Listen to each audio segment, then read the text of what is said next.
Siamai, sut ydych chi? Dwi'n gobeithio ydych chi'n ansaf gan iach. Diolch yn fawr am eich gwylio am y fideo hwn. Anglyn at unrhyw beth berthnasol I datblygiad ar gyfer y wefan. Fan yma ar y sgrin mae gyda ni y botwm sydd yn ddirweddol, y tag angor ar gyfer y gysylltiad, dim ond gyda'r ffin sydd yn 1 pixel yn eang ac yn cael y corff ac yn y lliwyd. Ond beth sy'n trafferth yw, mae'r testun yn ychydig yn y ffordd o'r gwastatlu'n ganoliedig yn y botwm yma. Fel ydych chi'n gweld, mae'n ychydig yn isel ac nid yn ganoliedig go iawn.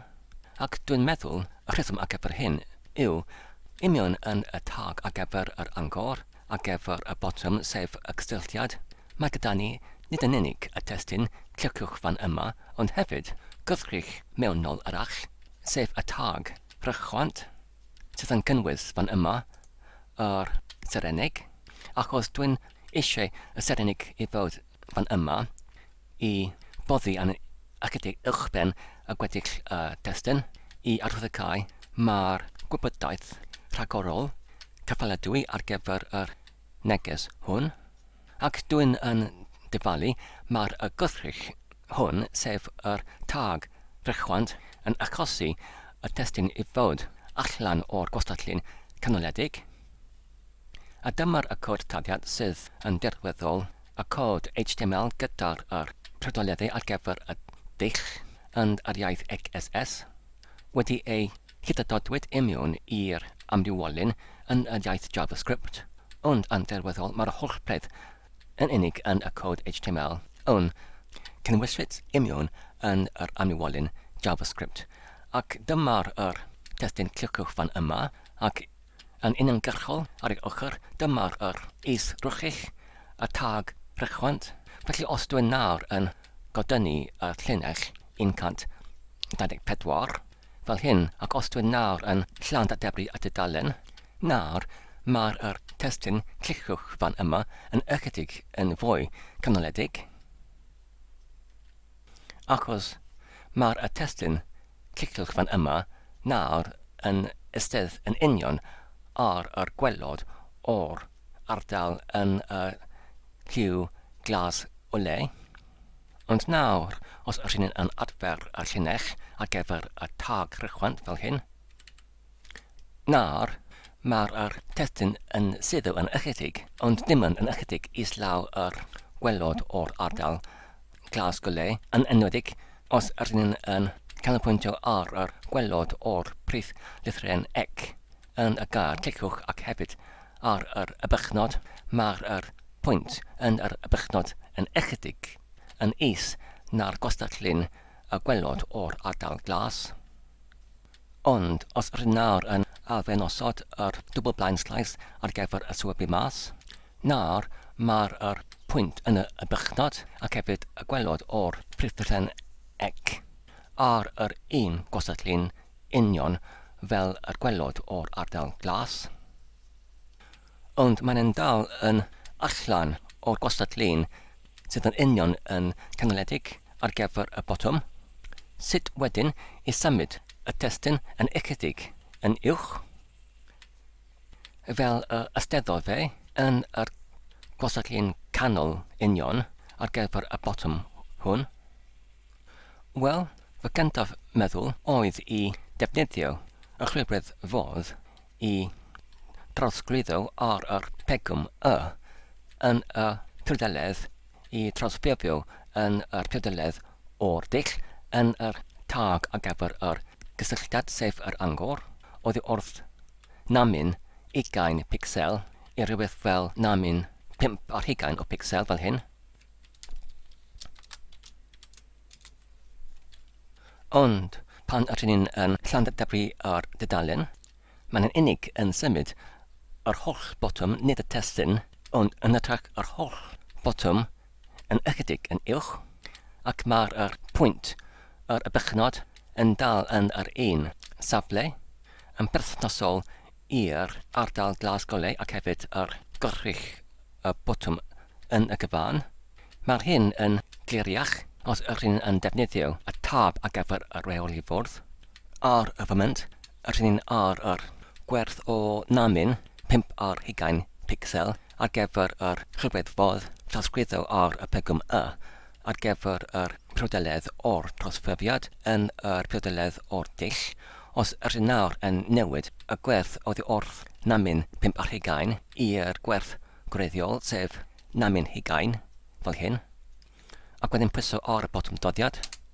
Dyna ni, roedd yn disgyn yn ychydig, braidd yn synhwyriadwy, ond os rydyn nawr yn defnyddio gwerth yn penderfynol yn fwy fel namin 200 fel hyn, a dyna ni, mae'n bron wedi diflannu ar y brig o dudalen. Os rydyn nhw'n defnyddio namin 100 fel hyn, a dyna ni, nawr mae'n ychydig yn uwch na'r o'r blaen pan roedd ein yn namin 520 neu namin 20 o pixelau. Ond nid symudodd y fodd hon y testun mewnol yn y botwm, ond yn hytrach y botwm fel gyfan. Sut wedyn y gallem ni yn symud y testun mewnol yn y botwm gyda'r iswrthrychau, sef y Sernig, yn berthynas i'r botwm, ond nid i symud y botwm o gwbl?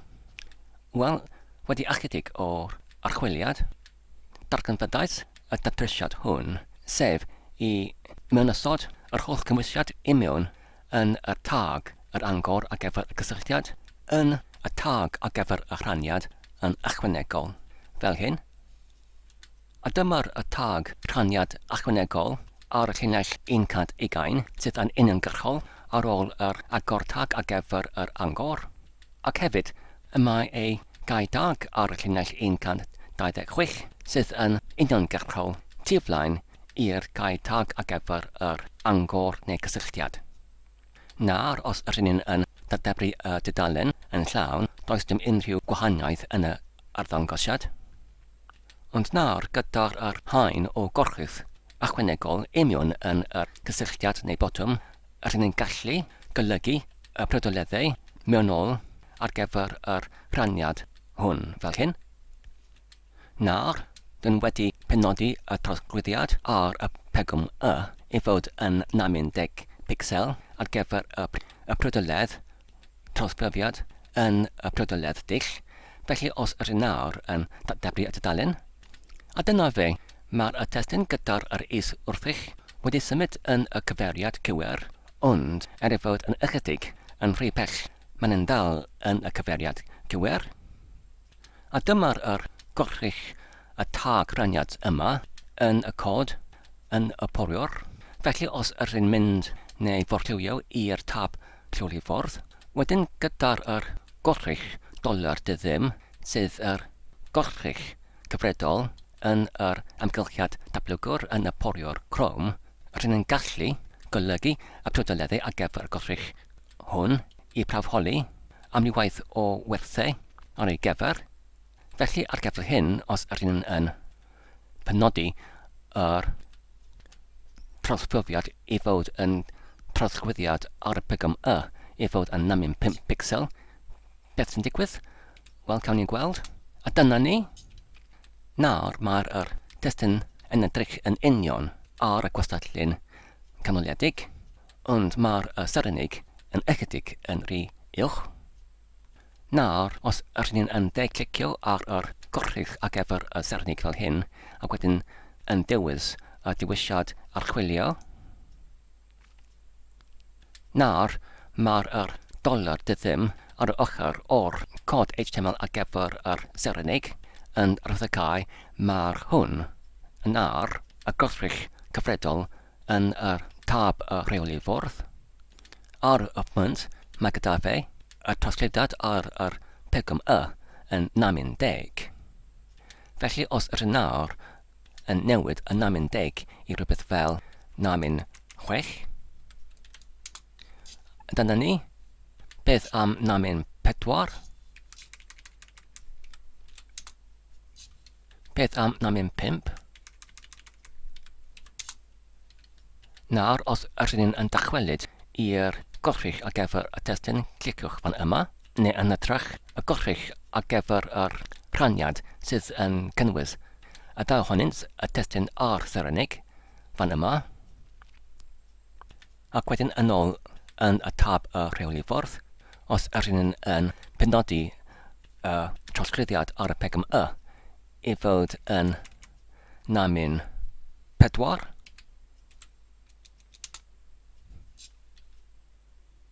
beth am yn namin 3, beth am yn namin 2, ac dwi'n meddwl mae'r namin 3 yn fwy canoliedig, a dyna ni. Felly ar gyfer hyn, fel dach chi'n gweld, mae'r gyda ni ar gyfer y gorrych y tag rhaniad, y trawsgrifiad ar y pegam y yn namin 3 pixel, ac ar gyfer yr Saesneg, y trawsgrifiad ar y pegam y yn namin 5 pixel.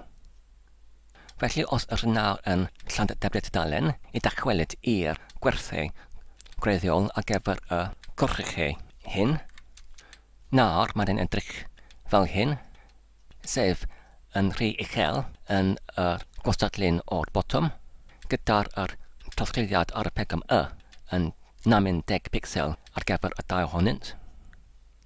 Nawr, rydyn ni'n gallu dachwelyd i'r cod taddiad, ac nawr yn golygu y cod i fod yn namin 3 ar gyfer yr gorrych y tag rhaniad fel hyn, ac wedyn nawr, os ydyn yn Llandybrid y tudalen, yn namin 4 ar gyfer yr Saesneg fel hyn. Nawr, os ydyn yn Llandybrid y tudalen fel hyn, mae'r testun yn nawr yn edrych yn berffaith ar y gostadlun canol yn y botwm gyda'r Saesneg yn ychydig yn uchod.